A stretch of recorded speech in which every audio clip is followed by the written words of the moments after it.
तो जय हिंद, नमस्कार दोस्तों, मैं मुकेश और आप सभी का स्वागत करते हैं स्टूडेंट आज की इस मैराथन क्लास में।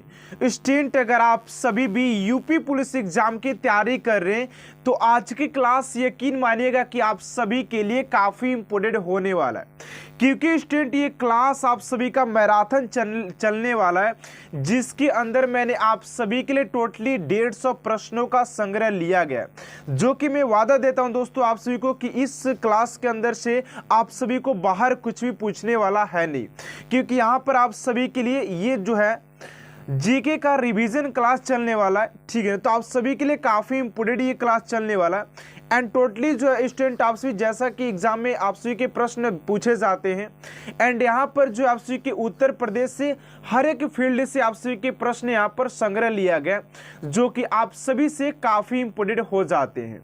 तो चलिए स्टूडेंट आज ही क्लास को स्टार्ट करते हैं। तो चलिए स्टूडेंट आज की इस क्लास को स्टार्ट करते हैं। आप सभी का जो पहला प्रश्न है, उत्तर प्रदेश की उत्तरी भाग को कौन से देश की सीमा स्पर्श करती है? उत्तर प्रदेश के ऊपरी भाग को कौन सी देश की सीमा स्पर्श करती है? स्टूडेंट आप सभी से एक छोटा सा रिक्वेस्ट रहेगा कि वीडियो को इन तक आप सभी जोड़ देखिएगा, क्योंकि सारे प्रश्न आप सभी के लिए काफ़ी इंपॉर्टेंट है। फटाफट आप सभी को कमेंट बॉक्स में आंसर से भर देना है कि आखिर इस क्वेश्चन का राइट आंसर क्या होगा। एंड आप सभी के लिए टोटली 30 क्वेश्चन लिया गया, एंड आप सभी से लास्ट में कमेंट बॉक्स में आप सभी का आंसर चाहूंगा कि आप सभी ने टोटली कितने क्वेश्चन को अटेंड कर पाते, ताकि आप सभी को एक अपने तैयारी का अंदाजा लग पाए कि आप सभी ने कितना तैयारी कर रखा है। तो राइट आंसर आप सभी को पता होगा, ऑप्शन नंबर सी यानी कि नेपाल हो जाएगा। ठीक है, अगले प्रश्न को और बात करते हैं स्टूडेंट आप सभी का प्रश्न नंबर 2 पूछा जा रहा है कि बेतवा नदी उत्तर प्रदेश के किस स्थान के निकट यमुना नदी से मिलती है?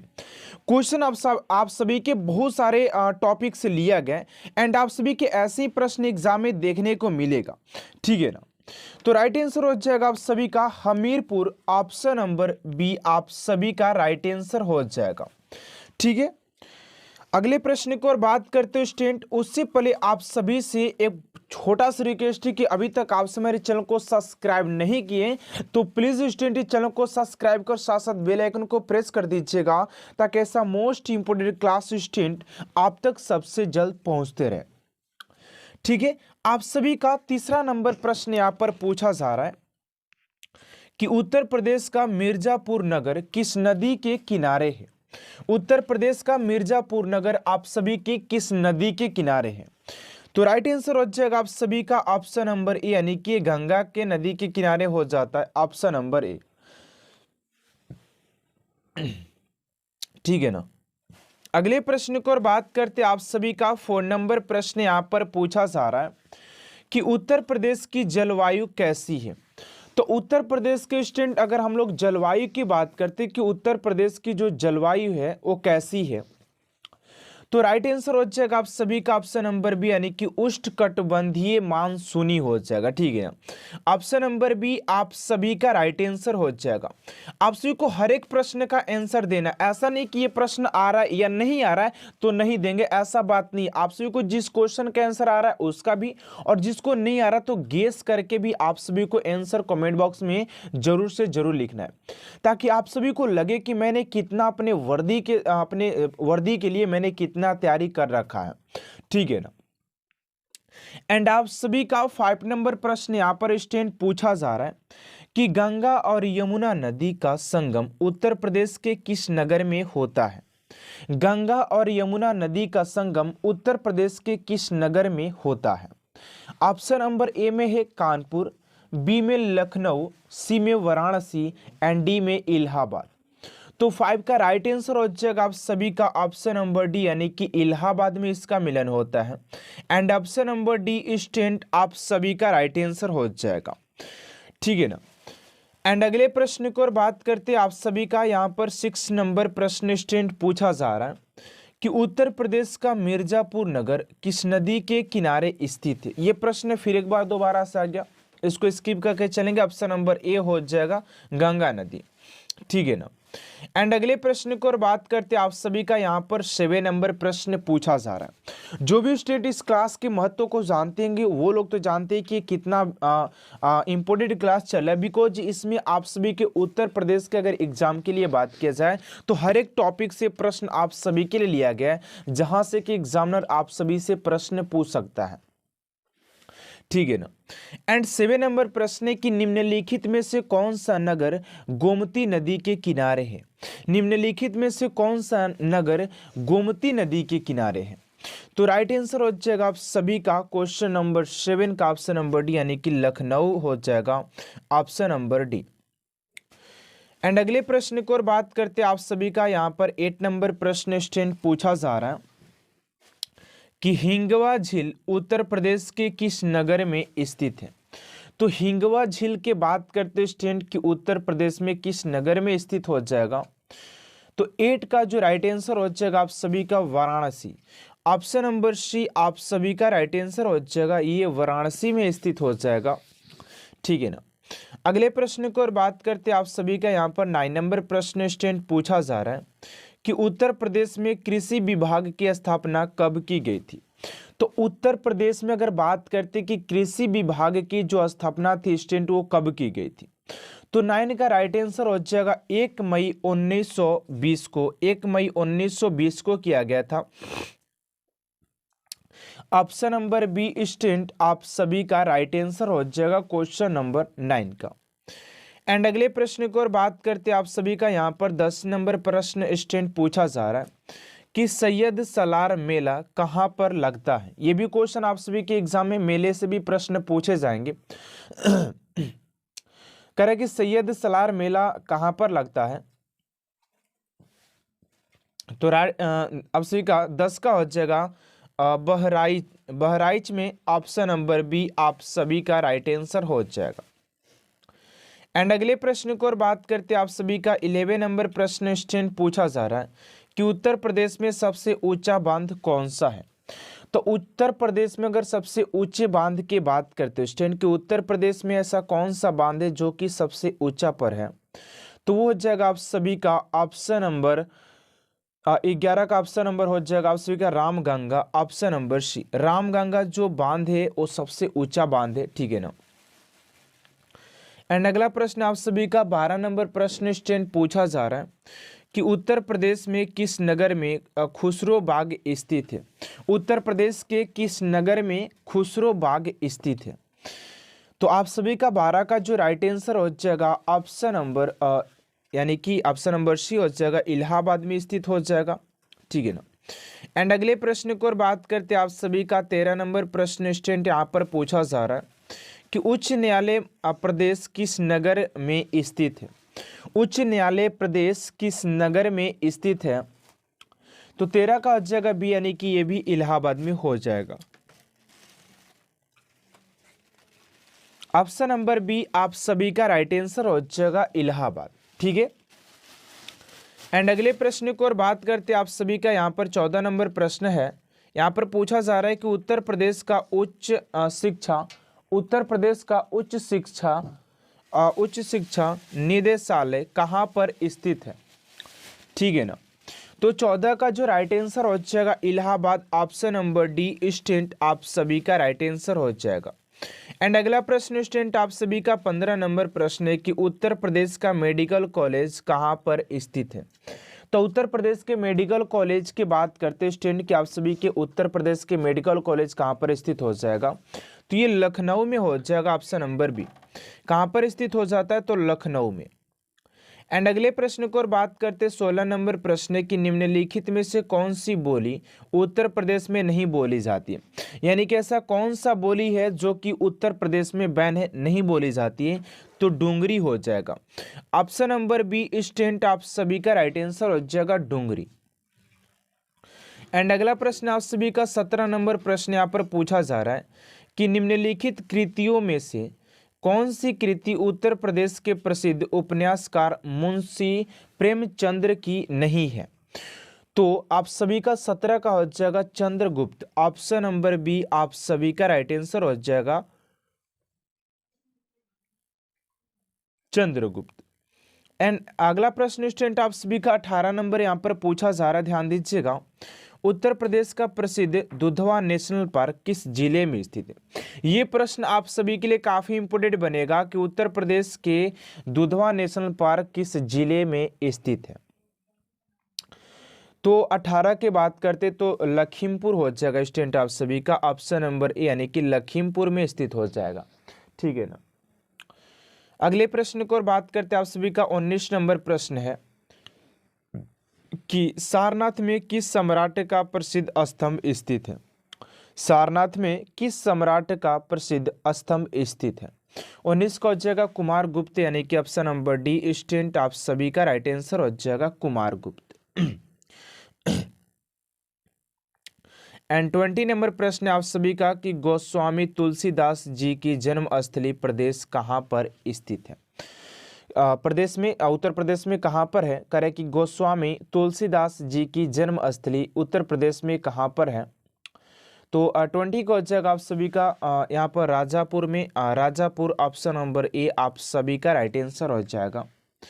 एंड अगले प्रश्न को और बात करते हैं आप सभी का 21 नंबर प्रश्न है कि भीतरगांव का प्रसिद्ध मंदिर उत्तर प्रदेश के किस जिले में स्थित है? भीतरगांव का प्रसिद्ध मंदिर उत्तर प्रदेश के किस जिले में स्थित है? तो 21 का हो जाएगा आप सभी का कानपुर हो जाएगा, ऑप्शन नंबर बी स्टूडेंट आप सभी का राइट आंसर हो जाएगा कानपुर।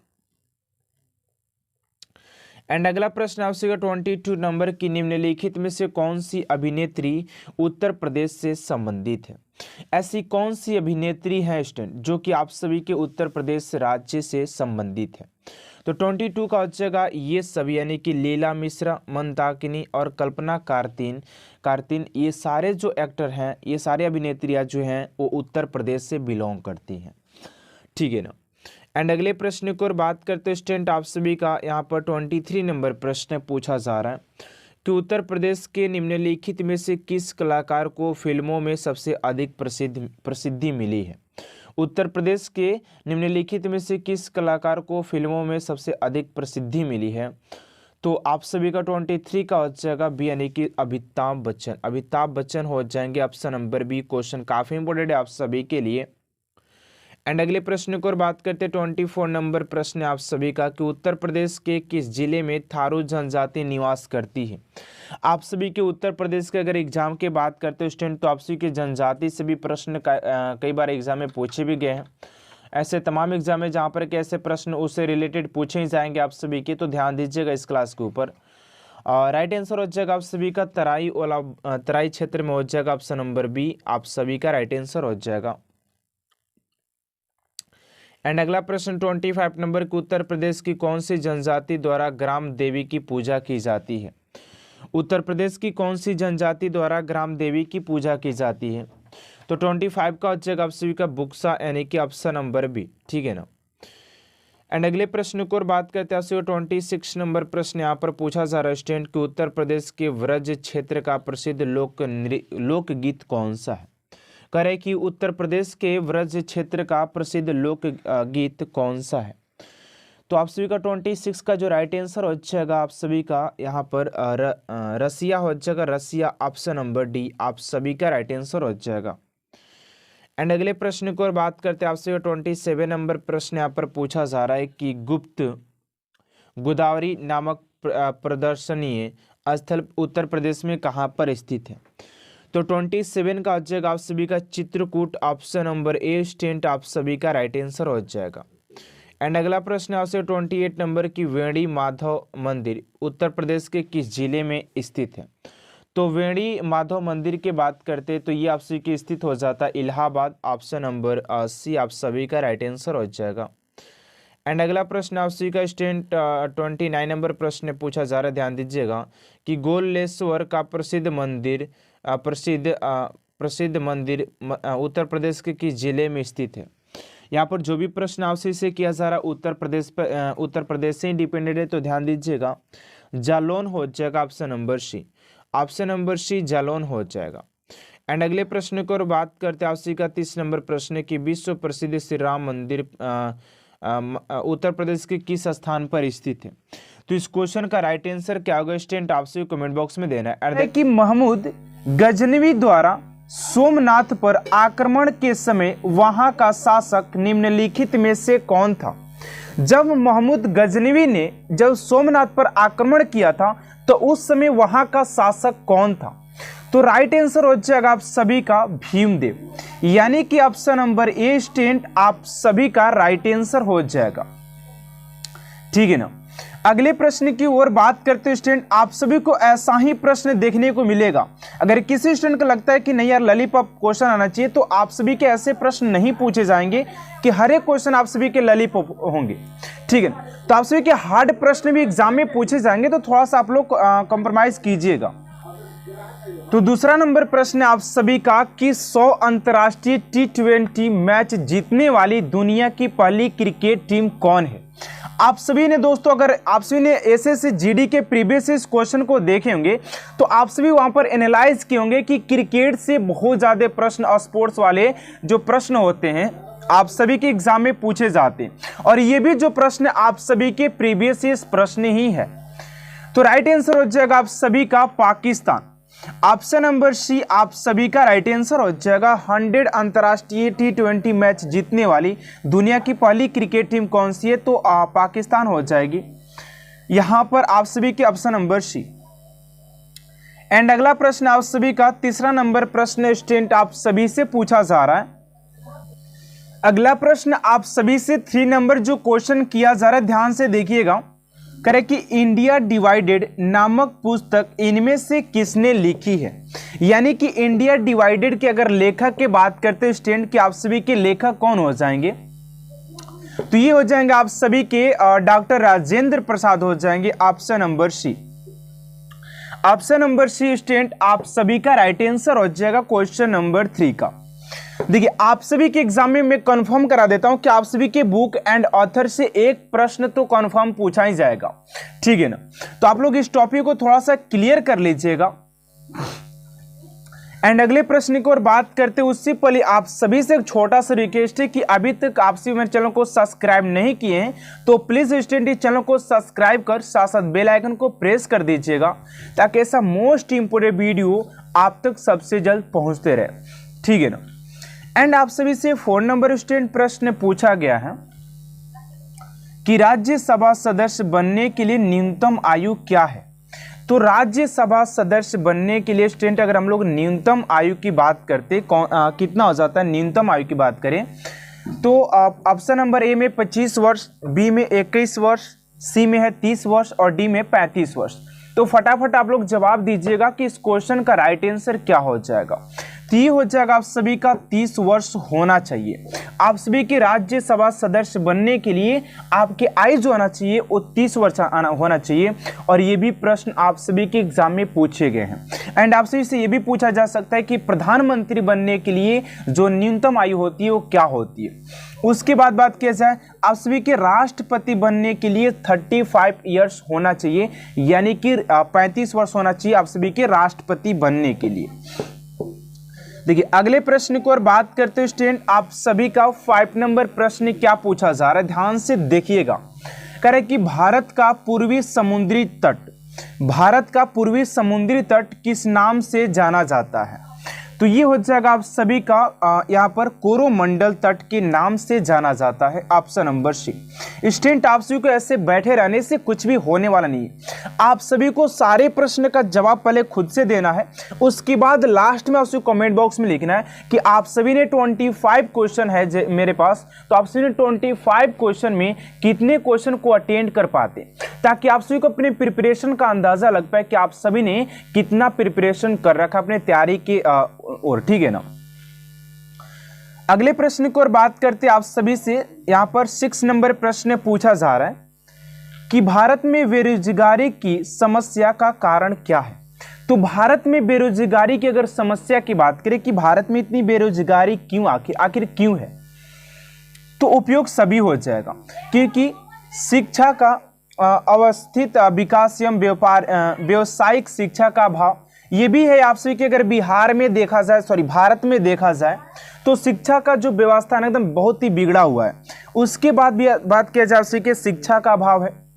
आर्थिक विकास में धीमी गति से चल रहा है, जो आर्थिक विकास होता है वो भी आप सभी के धीमी गति से चल रहा है। रोजगार सृजन के कार्यक्रमों में प्रभावहीनता। बहुत सारी चीजों में देखा जाए तो भारत अभी पिछड़ा है, ठीक है ना।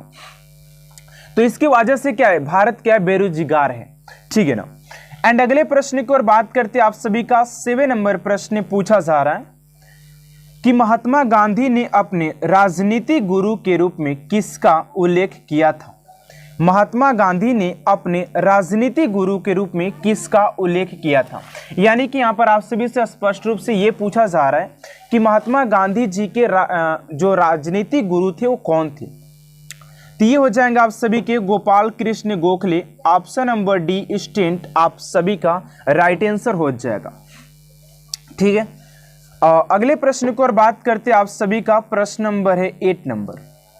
निम्नलिखित में से कौन सा शब्द बैडमिंटन के खेल में प्रयोग होता है। यानी कि आप सभी के शब्द वाली से भी प्रश्न पूछे जाते हैं। यहां पर पूछा जा रहा है कि बैडमिंटन में कौन से शब्द का प्रयोग किया जाता है। तो 8 का हो जाएगा डबल ट्रम्प हो जाएगा, ऑप्शन नंबर डी। आप सभी कैसे फुटबॉल से भी पूछे जाते हैं, क्रिकेट से भी पूछे जाते हैं, हॉकी से भी पूछे जाते हैं, एंड इसके कप एवं ट्रॉफी से भी पूछा जाता है। जैसे कि बात कर लेते हैं आप सभी कि फुटबॉल में कौन कौन से ट्रॉफी, आप सभी थोड़ा सा कमेंट बॉक्स में लिखिएगा कि फुटबॉल में कौन कौन से ट्रॉफी दिए जाते हैं। एंड अगला प्रश्न आप सभी का 9 नंबर कि नोबेल पुरस्कार और ऑस्कर पुरस्कार दोनों जीतने वाले थे। यहां पर कौन हो जाएंगे। ऑप्शन नंबर ए में कि जॉर्ज वार्नेडेसा, और बी में है बॉब डीलर, एंड सी में ए और बी दोनों, एंड डी में है Walt Disney. Option number C student आप सभी का राइट आंसर हो जाएगा, ठीक है।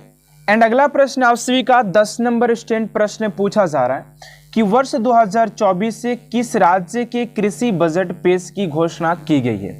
आप सभी के 2024 वाले एग्जाम में बजट से प्रश्न तो जरूर पूछा जाएगा, जो कि अभी जो फिलहाल में जो पेश किया गया था 2023 में, उस पर आप सभी के प्रश्न 100% पूछा ही जाएगा, ठीक है ना। तो यहाँ पर ध्यान दीजिएगा, राइट आंसर हो जाएगा आप सभी का Rajasthan, option number D. And student आप सभी के आने वाले हर एक प्रश्न आप सभी के लिए काफी इंपोर्टेंट होंगे, तो वीडियो को थोड़ा सा भी इसकी मत कीजिएगा। एंड 11 नंबर प्रश्न आप सभी से पूछा जा रहा है कि राष्ट्रीय मानव संग्रहालय कहां पर है। राष्ट्रीय मानव संग्रहालय कहां पर है। तो ये हो जाएगा आप सभी का भोपाल में हो जाएगा, ऑप्शन नंबर सी। कहां पर स्थित हो जाएगा, तो भोपाल में।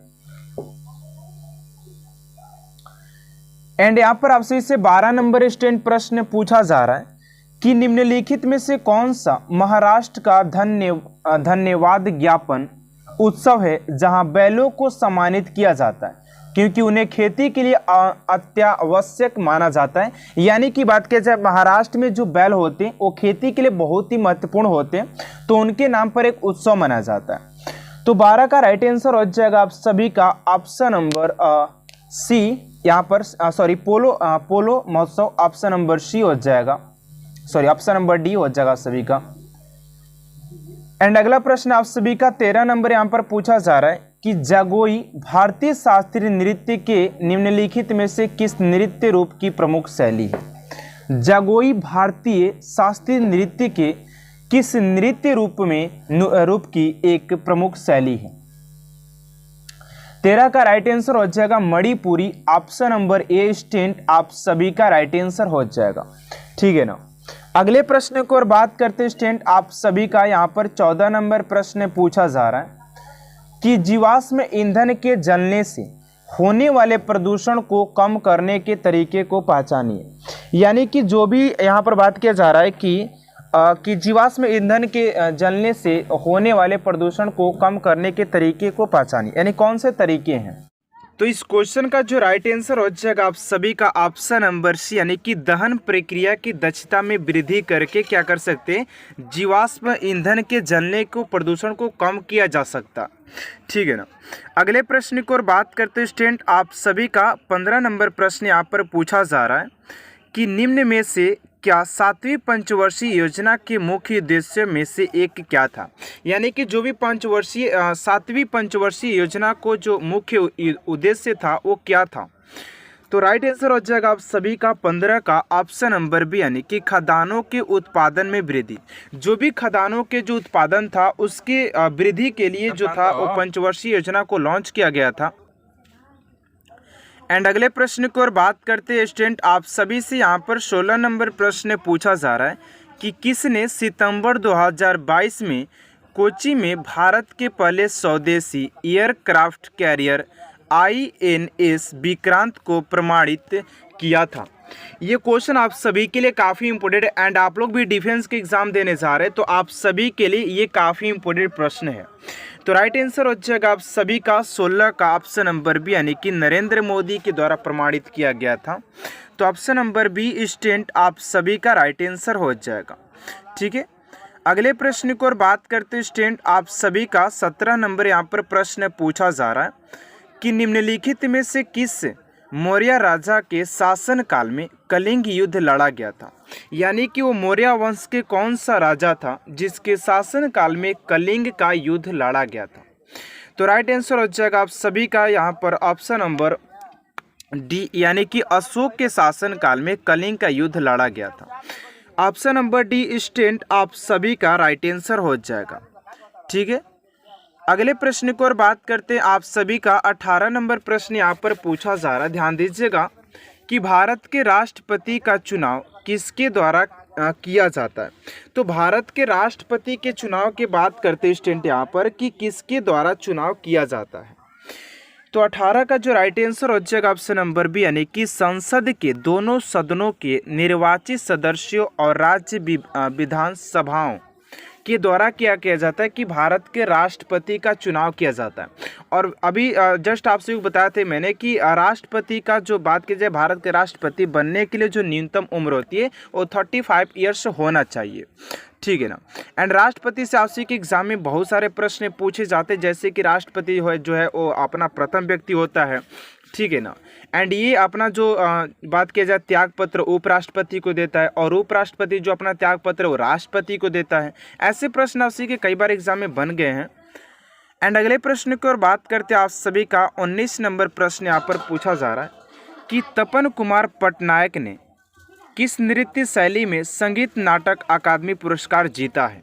ये भी क्वेश्चन आप सभी के काफ़ी इंपॉर्टेंट है। एंड स्टूडेंट आप सभी ने अगर एएसएस जीडी का अगर आप सभी ने न्यू सिलेबस को देखा होगा तो वहाँ पर आप सभी को बताया गया है कि आप सभी के नृत्य शैली से भी आप सभी के प्रश्न पूछे जाएंगे। तो राइट आंसर हो जाएगा आप सभी का 19 का ऑप्शन नंबर डी, यानी कि 6 में इनको संगीत का पुरस्कार मिला है। ठीक है ना। एंड यहाँ पर पूछ सकता है कि कुचिपुड़ी कहाँ का लोक नृत्य है। तो कुचिपुड़ी बात करते हैं स्टूडेंट आप सभी की कहाँ का लोक नृत्य हो जाता है। तो ये आंध्र प्रदेश का हो जाता है। कहाँ का? आंध्र प्रदेश का आप सभी का हो जाता है। एंड अगला प्रश्न स्टूडेंट आप सभी के यहाँ पर 20 नंबर प्रश्न पूछा जा रहा है कि भारतीय संविधान के मूल लेख में अनुच्छेद थे, यानी कि भारतीय संविधान में कितने अनुच्छेदों की संख्या है। तो राइट आंसर हो जाएगा आप सभी का 395 आप सभी का ऑप्शन नंबर ए। ठीक है, अगले प्रश्न की ओर बात करते स्टूडेंट आप सभी का 21 नंबर प्रश्न यहाँ पर पूछा जा रहा है। ध्यान दीजिएगा कि 21 नंबर प्रश्न स्टूडेंट आप सभी से क्या पूछा जा रहा है। 21 नंबर प्रश्न है कह कि आपातकाल के दौरान किन मौलिक अधिकारों को निलंबित नहीं किया जा सकता। यानी कि जब भी आपातकाल घोषित किया जाता है राष्ट्रपति के द्वारा तो कौन सा जो मौलिक अधिकार है वो निलंबित नहीं किया जा सकता है। तो ऑप्शन नंबर हो जाएगा 21 का ऑप्शन नंबर सी, यानी कि अनुच्छेद 20 और 21 को कभी भी निलंबित नहीं किया जा सकता है। आप सभी के एग्जाम में स्टूडेंट अनुच्छेद से बहुत सारे काफ़ी इंपॉर्टेंट प्रश्न आप सभी के एग्जाम में देखने को मिल जाते हैं। ठीक है ना।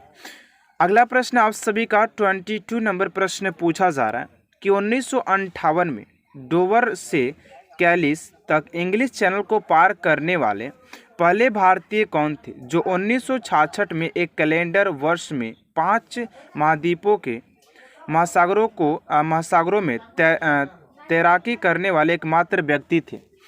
तो आप सभी का 22 का जो राइट आंसर हो जाएगा ऑप्शन नंबर मिहिर सेन हो जाएंगे ऑप्शन नंबर ए। ठीक है, अगले प्रश्न की ओर बात करते हैं स्टूडेंट, आप सभी का 23 नंबर प्रश्न यहाँ पर पूछा जा रहा है कि कौन सी अक्षांश रेखा भारत के मध्य से होकर गुजरती है जो देश की जलवायु को प्रभावित करती है।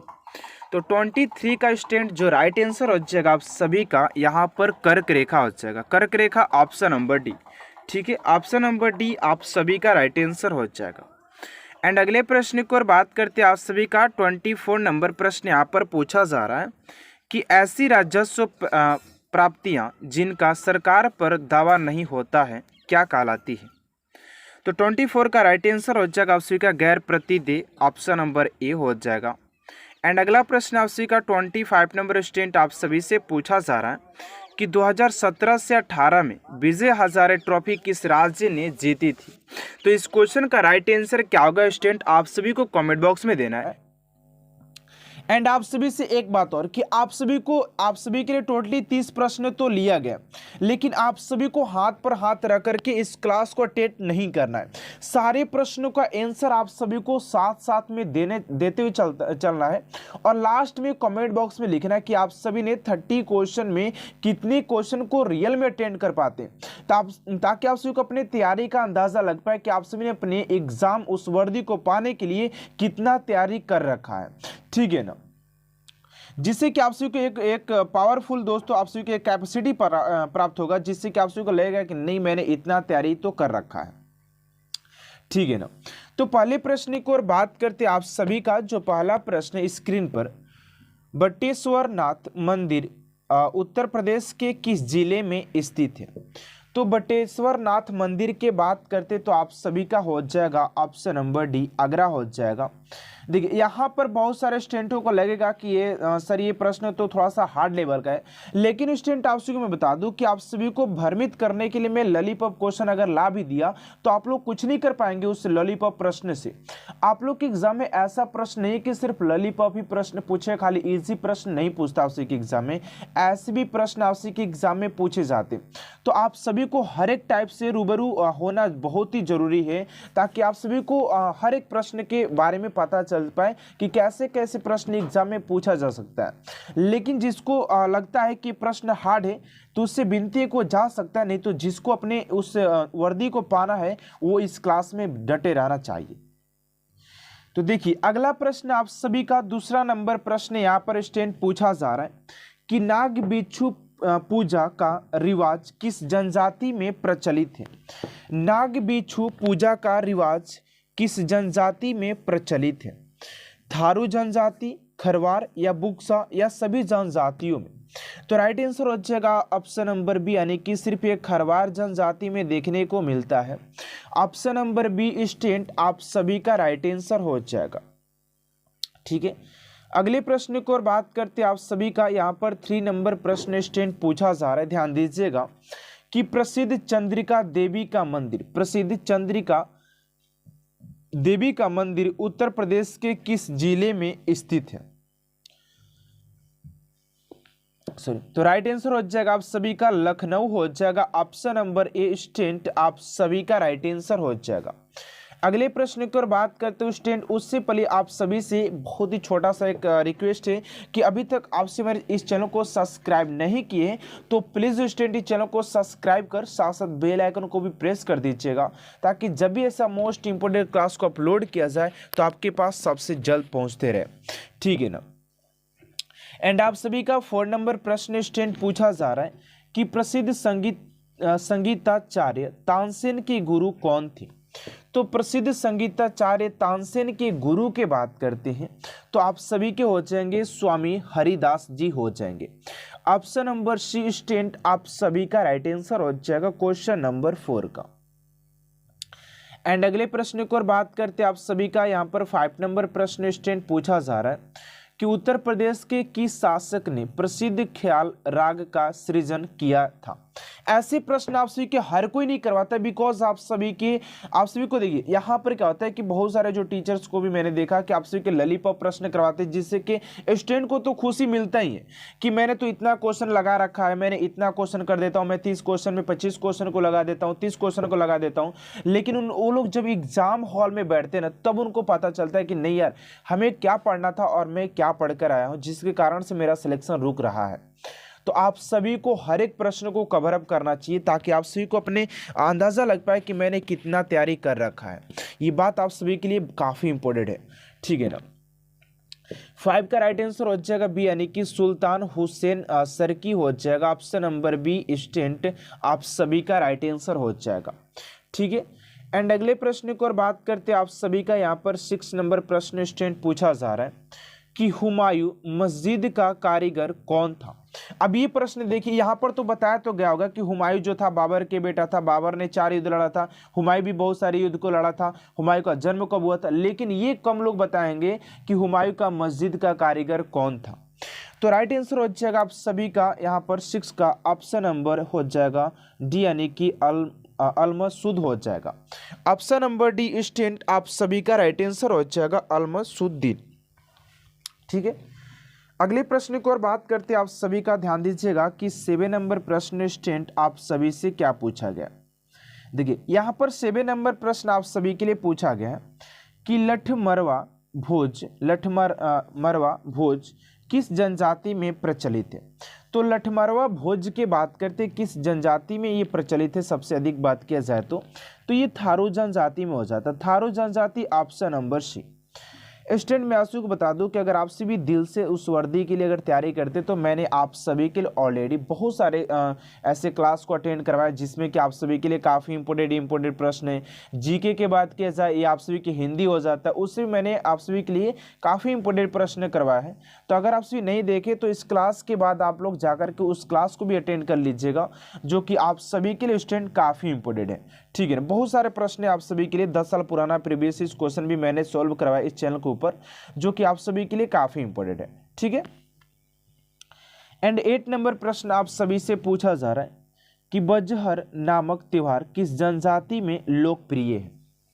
तो ये हो जाएगा आप सभी का 8 का थारू ही हो जाएगा, थारू जनजाति में। ऑप्शन नंबर ए आप सभी का राइट आंसर हो जाएगा, ठीक है।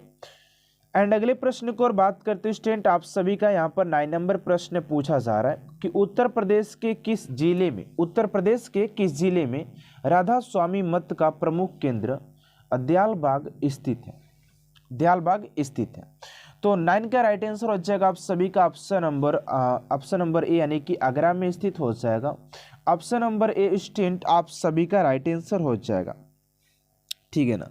अगले प्रश्न की ओर बात करते हैं आप सभी का 10 नंबर प्रश्न स्टूडेंट यहाँ पर पूछा जा रहा कि शुक्रताल उत्तर प्रदेश के किस जिले में स्थित है। शुक्रताल उत्तर प्रदेश के, यहाँ पर उत्तर प्रदेश है, न कि सिर्फ प्रदेश है, ठीक है। उत्तर प्रदेश की बात किया जा रहा है यहाँ पर, तो कह रहा है कि यहाँ पर शुक्रताल उत्तर प्रदेश के किस जिले में स्थित है।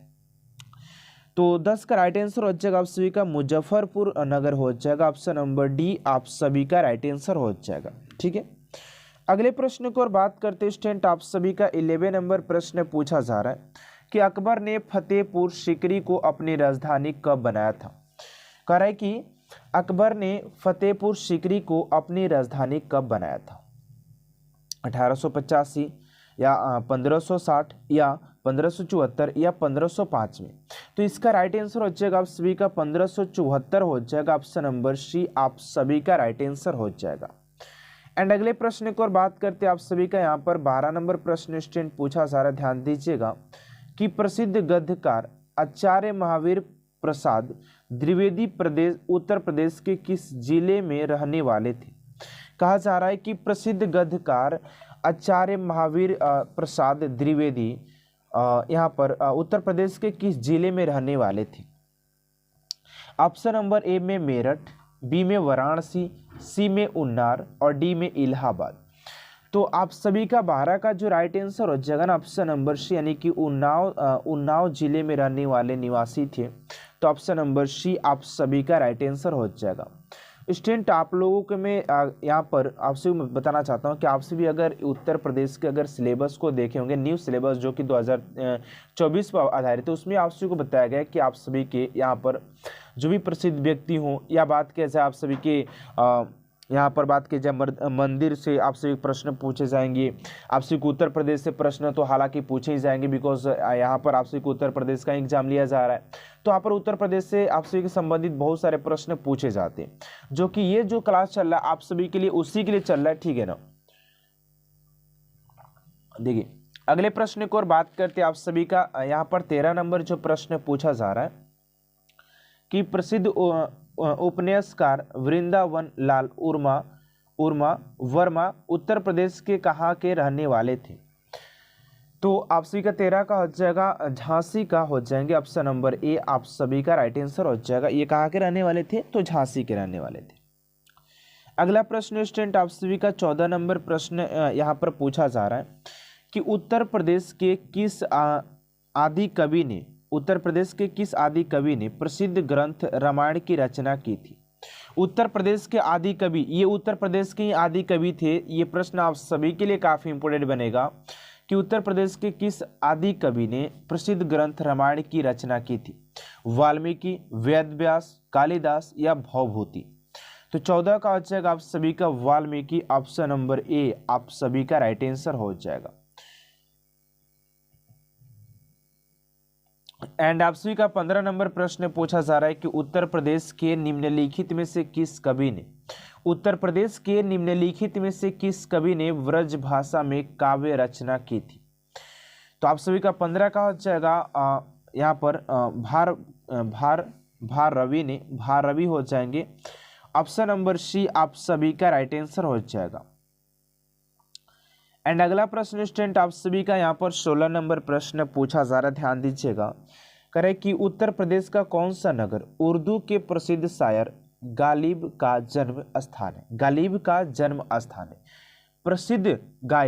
प्रसिद्ध शायर की बात करें, देखिए आप सभी के यहाँ पर जो प्रश्न है ये जो प्रमुख व्यक्ति से, जो कि आप सभी के उत्तर प्रदेश में जो प्रमुख व्यक्ति हो उससे प्रश्न पूछा जाता है। तो आप सी का 16 का हो जाएगा, आप सी की आगरा से बिलोंग हो जाएंगे, ऑप्शन नंबर सी करते हैं, ऑप्शन नंबर सी। एंड अगला प्रश्न आप सी का 17 नंबर की school of paper technology Uttar Pradesh में कहाँ पर स्थित है। ये भी प्रश्न काफी इंपोर्टेंट है आप सभी के लिए कि school of paper technology Uttar Pradesh में कहाँ पर स्थित है। तो 17 का हो जाएगा आप सभी का यहाँ पर सहारनपुर में हो जाएगा, ऑप्शन नंबर डी आप सभी का राइट आंसर हो जाएगा, ठीक है ना। अगले प्रश्न को और बात करते हैं आप सभी का 18 नंबर प्रश्न स्टूडेंट पूछा जा रहा है कि उत्तर प्रदेश का बुंदेलखंड विश्वविद्यालय कहाँ पर स्थित है। उत्तर प्रदेश के बुंदेलखंड अगर विश्वविद्यालय की बात कर लेते हैं स्टूडेंट की कहाँ पर स्थित हो जाएगा। तो 18 का आप सभी का राइट आंसर हो जाएगा, ऑप्शन नंबर ए यानी कि झांसी में स्थित हो जाए, झांसी ऑप्शन नंबर ए, ठीक है ना। अगले प्रश्न को और बात करते हैं आप सभी का 19 नंबर प्रश्न को उत्तर प्रदेश का प्रथम विश्वविद्यालय कौन सा है। तो उत्तर प्रदेश के स्टूडेंट अगर हम लोग प्रथम विश्वविद्यालय की बात करते कौन सा हो जाएगा, ऑप्शन नंबर ए में इलाहाबाद विश्वविद्यालय, बी में मेरठ विश्वविद्यालय, सी में बुंदेलखंड विश्वविद्यालय और डी में आगरा विश्वविद्यालय। तो इसका जो राइट आंसर होगा ना आप सभी का ऑप्शन नंबर ए हो जाएगा, इलाहाबाद विश्वविद्यालय जो है वो विश्वविद्यालय प्रथम है उत्तर प्रदेश में बात किया जाए तो, ठीक है ना। एंड अगले प्रश्न को और बात करते हैं आप सभी का 20 नंबर प्रश्न यहाँ पर पूछा जा रहा है कि सोमपूर्णानंद संस्कृति विश्वविद्यालय उत्तर प्रदेश में किस नगर में स्थित है। तो आप सभी का 20 का राइट आंसर हो जाएगा ऑप्शन नंबर सी यानी कि वाराणसी में हो जाएगा, ऑप्शन नंबर सी स्टूडेंट आप सभी का राइट आंसर हो जाएगा, ठीक है ना। एंड अगला प्रश्न आपसे 21 नंबर स्टूडेंट प्रश्न यहाँ पर किया जा रहा है कि उत्तर प्रदेश के प्रसिद्ध खिलाड़ी ध्यानचंद किस खेल से संबंधित है। ये क्वेश्चन आप सभी स्टार मार के लिख लीजिएगा क्योंकि क्वेश्चन ये काफी इंपोर्टेंट है कि उत्तर प्रदेश के प्रसिद्ध खिलाड़ी ध्यानचंद किस खेल से संबंधित है। तो 21 का हो जाएगा आप सभी का डी यानी कि हॉकी से संबंधित हो जाएंगे, ऑप्शन नंबर सी।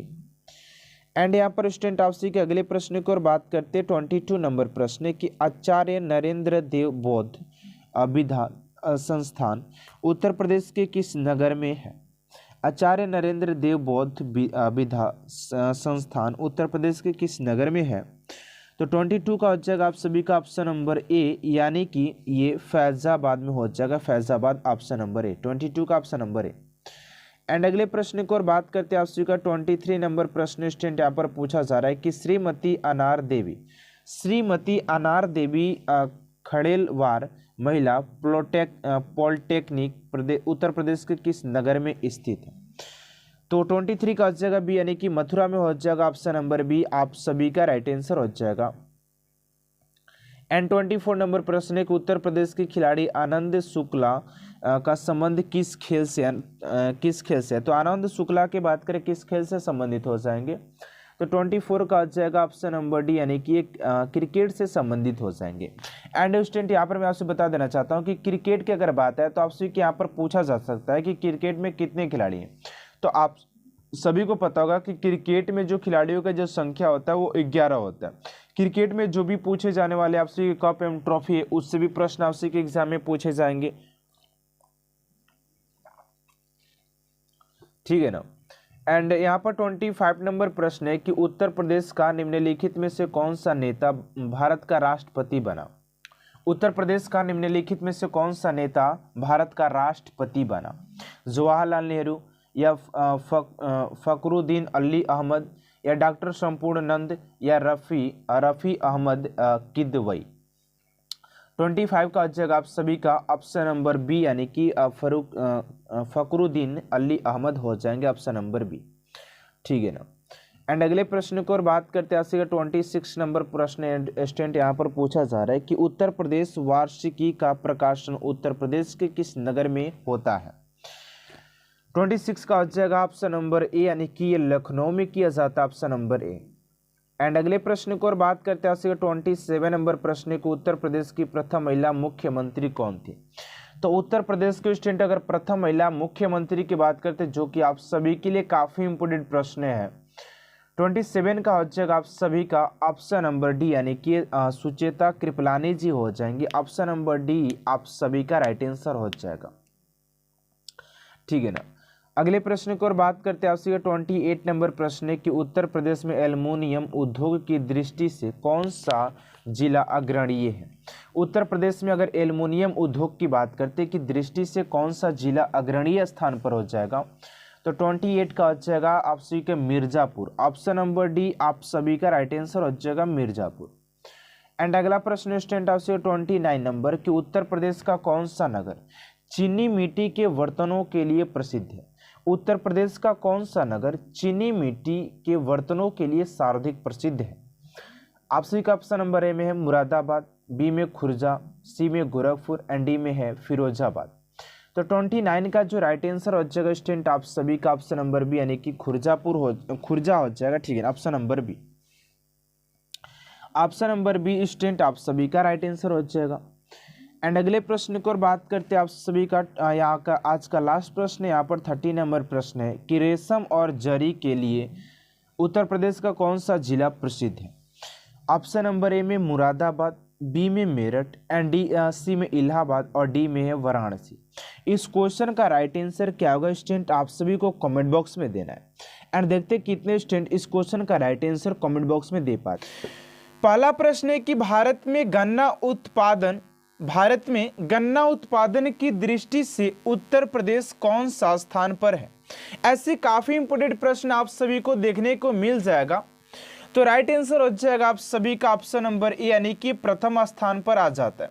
बहुत सारे स्टूडेंटों को लगेगा कि काफी टफ ये प्रश्न आप सभी करा रहे हैं, तो ऐसा कोई बात नहीं, आप सभी का हर एक प्रश्न आप सभी की इजी नहीं देगा, ठीक। और आप सभी के खुश कराने के लिए मैं ऐसा भी नहीं कर सकता कि आप सभी के लिए इजी प्रश्न दे दिया, आप सभी बहुत सारे खुश हो गए कि मैं तो इतना क्वेश्चन को अटेंड कर रहा हूं, लेकिन जब एग्जाम में बैठेंगे तो आप सभी को लगेगा कि नहीं यार मैंने क्या कर दिया। तो ये सारे प्रश्न आप सभी के लिए काफी इंपोर्टेंट है, हर एक फील्ड से यहाँ पर प्रश्न को लिया गया है।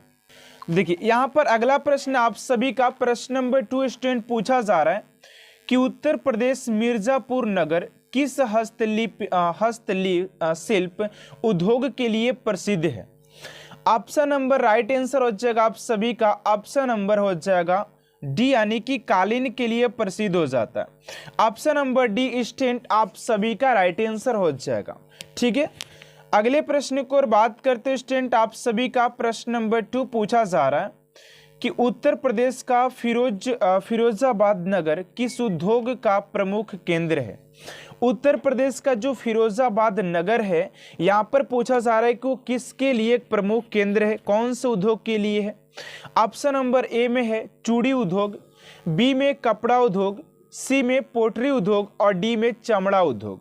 तो राइट आंसर हो जाएगा आप सभी का चूड़ी उद्योग के लिए काफी प्रसिद्ध केंद्र है। तो ऑप्शन नंबर ए स्टूडेंट आप सभी का राइट आंसर हो जाएगा। ठीक है, अगले प्रश्न को और बात करते आप सभी से 4 नंबर प्रश्न पूछा जा रहा है। उससे पहले स्टूडेंट आप सभी से एक छोटा सा रिक्वेस्ट है कि अभी तक आपसे मेरे चैनल को सब्सक्राइब नहीं किए तो प्लीज स्टूडेंट चैनल को सब्सक्राइब कर साथ साथ बेल आइकन को प्रेस कर दीजिएगा ताकि ऐसा मोस्ट इंपोर्टेंट क्लास स्टूडेंट आप तक सबसे जल्द पहुंचते रहे। एंड बात करते हैं स्टूडेंट आप सभी का 4 नंबर प्रश्न कर रहा है कि भारत इलेक्ट्रॉनिक्स लिमिटेड उत्तर प्रदेश के किस नगर में स्थित है। यहाँ पर पूछा जा रहा है कि भारत इलेक्ट्रॉनिक्स लिमिटेड उत्तर प्रदेश के किस नगर में स्थित है। तो ये हो जाएगा आप सभी का Ghaziabad. Option number a student आप सभी का राइट आंसर हो जाएगा। बहुत सारे स्टूडेंट क्या करते हैं कि बहुत ही नॉर्मल जो प्रश्न होते हैं, इजी प्रश्न, उत्तर प्रदेश के कौन क्या है, ऐसे बहुत सारे इजी प्रश्न आप लोग कर लेते हैं, लेकिन जब एग्जाम में बैठते तो समझ में नहीं आता कि आखिर यार प्रश्न आया है तो कहाँ से आया। तो ऐसे ही प्रश्न पूछे जाते, कभी अंदर से अगर एग्जामिनर प्रश्न पूछ ले तो आपसे कि ऐसा ही प्रश्न बनता है, लेकिन स्टूडेंट वहाँ पर सोचने लगते हैं कि आखिर प्रश्न बना कहाँ से।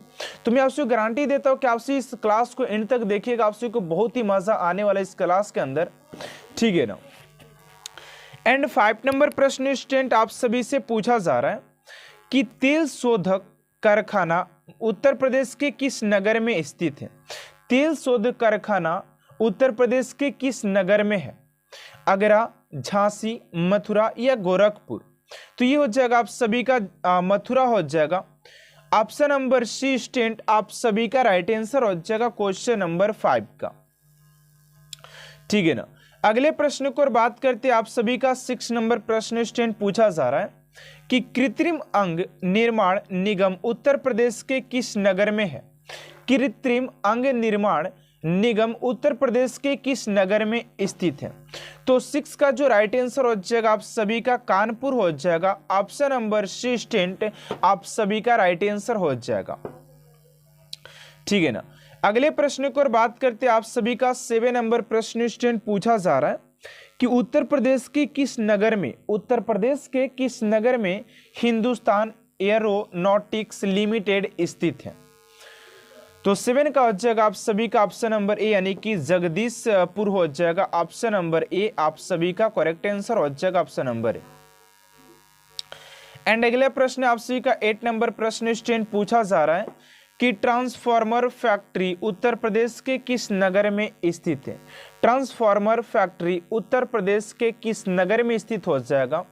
तो क्वेश्चन नंबर 8 का राइट आंसर हो जाएगा सी यानी कि झांसी में स्थित हो जाएगा। Option number C. एंड अगले प्रश्न को और बात करते हैं आप सभी का 9 नंबर प्रश्न है कि उत्तर प्रदेश के मेरठ जिले में कौन सा अभ्यारण्य स्थित है।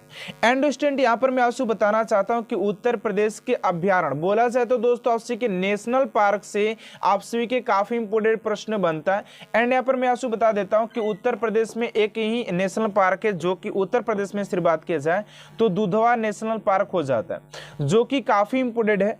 ठीक है ना। लेकिन यहाँ पर प्रश्न आपसे से पूछा गया 9 नंबर कि उत्तर प्रदेश के मेरठ जिले में कौन सा अभ्यारण्य स्थित है।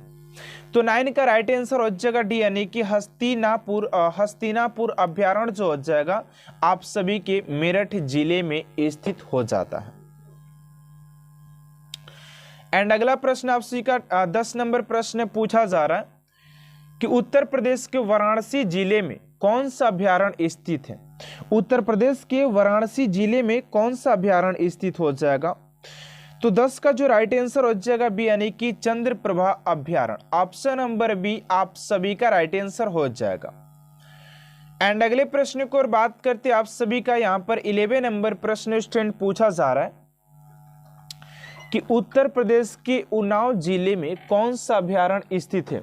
तो उत्तर प्रदेश के उन्नाव जिले में बात करें कौन सा अभ्यारण्य स्थित हो जाएगा, तो राइट आंसर हो जाएगा आप सभी का 11 का ऑप्शन नंबर ए यानी कि नवाबगंज पक्षी अभ्यारण्य हो जाएगा। ये क्वेश्चन को स्टार मार के लिख लीजिएगा, जो भी आपसे के अभ्यारण्य वाला जो प्रश्न चल रहा है काफी इंपोर्टेंट है। देखिए अगले प्रश्न को और बात कर लेते हैं स्टूडेंट आप सभी का। यहाँ पर 12 नंबर प्रश्न पूछा जा रहा है कि निम्नलिखित में से कौन सा नगर गंगा नदी के किनारे स्थित नहीं है। ऐसा कौन सा नगर है जो कि गंगा नदी के किनारे स्थित नहीं है। तो आप लोग भी जानते हैं कि जो वाराणसी है वो गंगा नदी किनारे है। फर्रुखाबाद के बात किया जाए ये भी गंगा नदी किनारे है, और कानपुर के बात किया जाए ये भी गंगा नदी के किनारे है। ऐसे क्वेश्चन को काट करके आप सभी आंसर को फाइंड कर सकते हैं। तो ये जो लखनऊ ही एक बस्ता है जो कि गंगा नदी के किनारे स्थित नहीं है। तो ऑप्शन नंबर ए आप सभी का राइट आंसर हो जाएगा। ठीक है, अगले प्रश्न को और बात करते हैं आप सभी का। यहाँ पर 13 नंबर प्रश्न स्टूडेंट पूछा जा रहा है कि उत्तर प्रदेश की प्रमुख नदी गंगा की नदियों के मिलने से बनी है। उत्तर प्रदेश की प्रमुख गंगा नदी की नदियों के मिलने से बनी है। प्रयाग, कन्नौज, गाजीपुर या इनमें से कोई नहीं। तो 13 का हो जाएगा गाजीपुर, ऑप्शन नंबर सी आप सभी का राइट आंसर हो जाएगा। ठीक है ना। यहाँ पर स्टूडेंट में आंसू को एक इन्फॉर्मेशन देना चाहता हूँ कि इसी चैनल के ऊपर आप सभी के लिए यूपी पुलिस की बात किया जाए तो आप सभी के लिए काफी इंपोर्टेंट प्रश्न चल रहे हैं। एंड स्टूडेंट बहुत सारे यहाँ पर प्रीवियस क्वेश्चन को भी सोल्व करवाया गया है।